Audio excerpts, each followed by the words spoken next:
Queen Nzinga, the warrior who defied gender, power, and empire. Welcome to History of the Queer, where love, courage, and rebellion rewrite the past. They called her Nzinga of Ndongo, queen, diplomat, warrior, and chameleon of power. But Nzinga was more than a queen. She was a strategist in a world ruled by men, a woman who bent gender, politics, and empire itself to her will. Born into fire, Nzinga was born in 1583 in the kingdom of Ndongo in what is now Angola. The Portuguese had already begun carving her land apart, enslaving her people, burning villages, seizing kings. From childhood, Nzinga learned resistance not from books, but from fire. And when her brother the king fell to colonial manipulation, Nzinga did something no woman had dared before. She took the throne and with it, destiny itself. The king who was a woman. When Nzinga ruled, she adopted the titles, clothing, and authority of a man. Her court called her king, not queen. She commanded armies, presided over rituals, and faced emissaries as their equal, never their subject. But this wasn't about rejecting her womanhood. It was about survival in a system where only men were allowed to lead. Nzinga didn't erase her identity, she expanded it.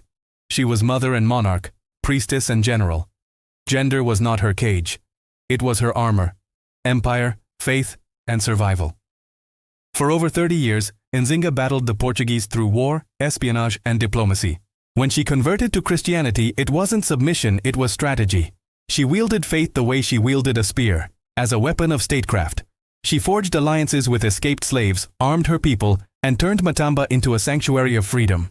Even in her 60s, she led soldiers into battle, iron gleaming under the African sun. And when she died in 1663, she left behind not surrender but sovereignty. Epilogue.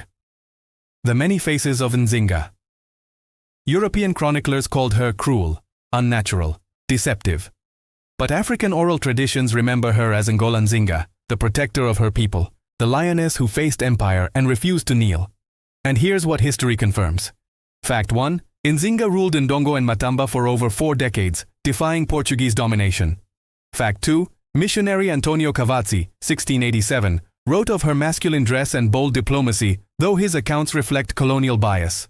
Fact 3. Modern historians like Linda Haywood, Harvard University Press 2017, confirm her gender performance was political, not sexual. Fact 4.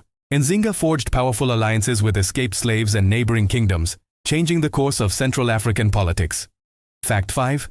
Today, Angola honors her as a national hero. Her statue stands tall in Luanda, symbolizing resistance, intelligence, and pride. Nzinga was not queer, but her story belongs here because she defied every rule her world tried to bind her with.